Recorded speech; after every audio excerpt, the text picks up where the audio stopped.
नमस्कार, मैं डॉक्टर हेम श्रीवास्तव। बीते दिनों पेरिस में शंघाई कोऑपरेशन की बैठक हुई। इसमें मेंबर कंट्रीज़ ने हिस्सा लिया और ये भी बैठक सफल रही। तो इसमें भारत का प्रतिनिधित्व बड़ा ही प्रखर रहा, जिसमें कि अजीत डोभाल ने अपना प्रतिनिधित्व रखा और अपना विमर्श रखा। हम जैसा कि जानते हैं कि पाकिस्तान FATF की ग्रे लिस्ट में है। FATF एक तरह का वॉच डॉग है जो कि दुनिया भर के टेररिज्म में जो कंट्रीज़ इन्वॉल्व है या जिन पर आरोप है या जिन पर संशय है उन पर एक नज़र रखता है। उनकी फाइनेंसिंग कहाँ से हो रही है, कैसे आ रही है, कौन कौन से टेररिस्ट है, कौन कौन से ऑर्गेनाइजेशन है, उनकी फाइनेंसिंग कहाँ कहाँ से होती है, ये FATF निर्धारित करता है और उसी हिसाब से वो अपनी सूचियां जारी करता है किस पर कैसा एक्शन लेना है, कौन ग्रे लिस्ट में रहेगा, कौन ब्लैक लिस्ट में रहेगा या फिर कौन कौन सी लिस्ट्स का निर्धारण होगा।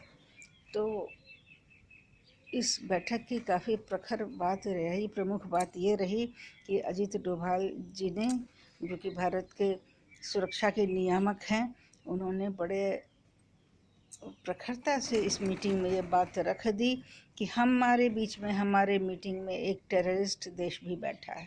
इस तरह से खुल करके पाकिस्तान के विरोध में बोला जाए और पाकिस्तान सुन करके रह जाए, ये तो करीब 7-8 साल पहले या उससे पहले संभव ही नहीं था। और अब ये स्थिति भारत की हो गई है कि भारत इस तरह की बात खुल करके कह पा रहा है और अजीत डोभाल जी ने ऐसा कहा और पाकिस्तान कुछ भी नहीं कर सका।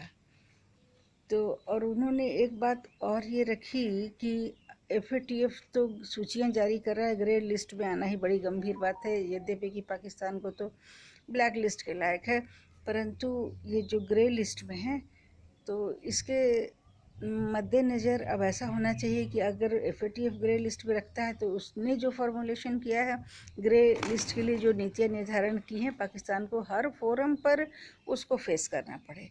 यानी कि अगर FATF ने उसको ग्रे लिस्ट में डाला है तो ऐसा नहीं कि शंघाई कोऑपरेशन में चाइना के दम पर वो नॉन टेररिस्ट का उसको होने का उसको लाभ मिल जाए। जैसा कि हम जानते हैं कि चाइना पाकिस्तान को सदा ही बचाता आया है और उस पर कोई भी बड़ी कार्रवाई आज तक वैश्विक स्तर पर होने नहीं दी है। तो इसी संदर्भ में भारत का ये कहना था कि अगर FATF ने उसे ग्रे लिस्ट में डाला है तो पूरा संसार के बाकी organisations including the Shanghai cooperation वो ग्रे लिस्ट की तरह ही उसको ट्रीट किया जाए। अलग अलग ऑर्गेनाइजेशन अगर अलग अलग उसको स्थान देंगे टेररिज्म की रैंकिंग के हिसाब से, कोई उसको निर्दोष बताएगा और कोई उसे दोषी बताएगा, तब तो फिर कोई मतलब नहीं। इस संदेह का लाभ टेररिस्ट कंट्रीज़ को मिलता रहेगा और तब तो भारत लगातार ही प्रभावित होता रहेगा। तो ये एक बड़ी बात थी, ये काफ़ी मार्के की बात है कि अगर एक संस्था किसी को क्लीन चिट दे दे और दूसरा दोषी ठहराए तब तो उसे बेनिफिट ऑफ डाउट मिलेगा। इसलिए टेररिज्म को अगर सही तरीके से सीरियसली अगर कंट्रोल करना है, आतंकवाद पर नियंत्रण पाना है, तब तो पूरे ऑर्गेनाइजेशंस, सारे तरह के ऑर्गेनाइजेशंस के तहत एक यूनिफॉर्म कार्रवाई होनी चाहिए, ना कि अलग अलग सुर उसके बारे में आने चाहिए।